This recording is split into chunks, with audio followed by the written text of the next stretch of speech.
waking up early to lay out all of those beautifully articulated and painstakingly chosen curriculum in a cute morning basket, only to find that your child is resistant again? How are you supposed to homeschool when your child resists learning? For a really long time, I saw resistance as an indicator of something that needed to be corrected. Resistance even basically became synonymous with rebellion and disobedience. Have you been caught up in this crazy cycle before? It goes like this. You thoughtfully lay out a really fun learning activity. Your child blatantly disrespects your effort by saying, "No way I'm doing this." You get frustrated, mad, enforce that they have to. They get frustrated, mad, shut down. Now you are in no state to be teaching, and they are in no state to be learning. You can only have so many of these kinds of days before you wave the white flag, throw your hands up in the air, and say, "That's it, I'm done. I guess homeschooling just isn't for us." But wait. There is a way to get out of this crazy cycle of resistance and fighting. I want to share with you a few solutions that I have to this super common problem. If you're new around here, my name is Natalie Burns. Every week on this channel, I show homeschooling moms how to simplify education so that you can be free from overwhelm and teach with easygoing confidence. When it comes to homeschool resistance, there are some really simple and profound tweaks, not necessarily the easiest, but seriously simple. So that first solution is to redefine what resistance is an indicator of. What if we did not view resistance as something negative? Hang on with me here for a moment. Let me explain. Just like a tug-o-war, when you pull, your child pulls back. This is an indicator of communication, really. This is a really valuable piece of communication. You're actually getting feedback on how something is perceived by your child. They don't like something that's going on.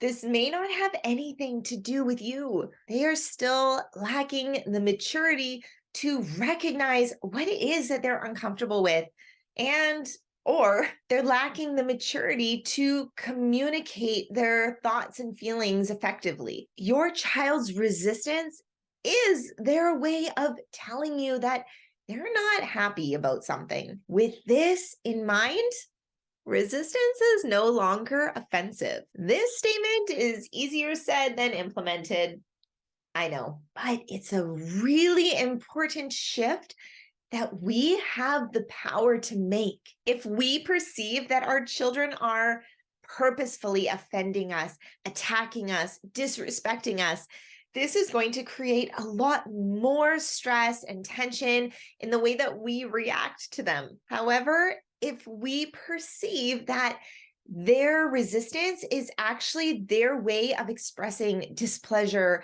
or that they're unhappy about how something is going, then we have the opportunity to come alongside them and to solve the problem together. Let's look at a little example here for a moment. Let's say that your child is wanting to bump back their bedtime. Does your 10-year-old walk up to you and ask, "Is this a good time to talk?" You sit down together on the couch, look each other in the eyes. They lay out their reasoning and their intention and purpose behind their thoughts on a later bedtime. You respond with gentleness and understanding, and together a new bedtime is set. Not typical. If that is you, that's absolutely amazing. For the majority of us, however, this is not the way that our children typically communicate. For most people, children are navigating life through much trial and error. Through creative experimentation, we often have blood, sweat, and tears. And sometimes the tears are ours. When your child desires a later bedtime, it is common for this to be expressed to you in a way that makes your guard go up and you feel defensive about your current decision on bedtime. Your immediate reaction is likely to say no, but Here's where that change in perspective comes in. You can go either way at this fork in the road. You can get upset about your child's resistance to their current bedtime. Or you can see this as an area where you actually do not need to hold on to this expectation, this idea. Maybe you can collaborate on setting up something new that works for both of you. That being said, the second solution that I have for you today is to reflect on the rules. You know, when our children are young, they need tighter boundaries and they need us to instruct them about what to do. As they get older, they mature and we loosen those boundaries. Sometimes our children lack maturity for their age because we have not given them that loosening of boundaries to allow them to explore that maturity. And other times, maybe we have loosened those boundaries and it turns out we just gave them too much space too fast. Our role when we see resistance is to reflect upon what we set up for them. What rules, what expectations, what boundaries, what is it that they are showing resistance to? The first question to ask is this a safety issue? Or is this an arbitrary rule that we have created, something like the bedtime, that really can be negotiated? If your child is resistant to a homeschooling method or a subject area, reflect, where did this come from? How can you set up an emotionally open and safe space to have a vulnerable conversation about this? We need to get away from viewing resistance as right or wrong, good or bad. The thing is, fostering resistance in our children can serve them really well in the future. We want them to know how to resist temptation. We want them to resist in the face of injustice. We want them to channel this to mature resistance rather than resisting instruction. My solution here in this case is to reflect and check, are you teaching the way that you want to? Is your child learning in the way that they want to? Something like the subject of math may be a non-negotiable in your home. However, perhaps how you approach math could change. There are workbooks, online games, story scenario type of questions.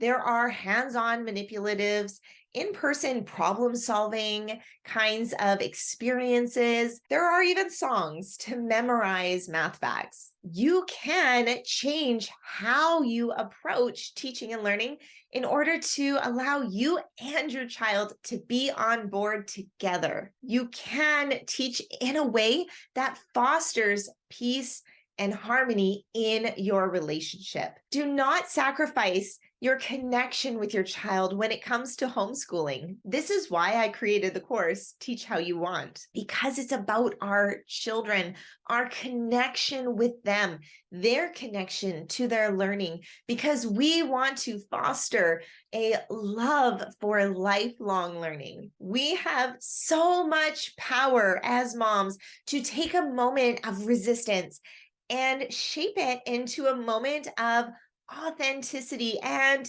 perhaps even adjustment. Take a moment and allow your child to be heard. Give yourself the grace and have confidence in your perspective as well, and keep connection and relationship at the forefront in these moments. I hope that this has been a blessing for you as you go about homeschooling your child. If you enjoyed this video and you would like to hear more about homeschool teaching, then I invite you to subscribe so that YouTube knows you would like to join us for the next one next week. In the meantime, I hope that you have a wonderful day, and I will see you next time.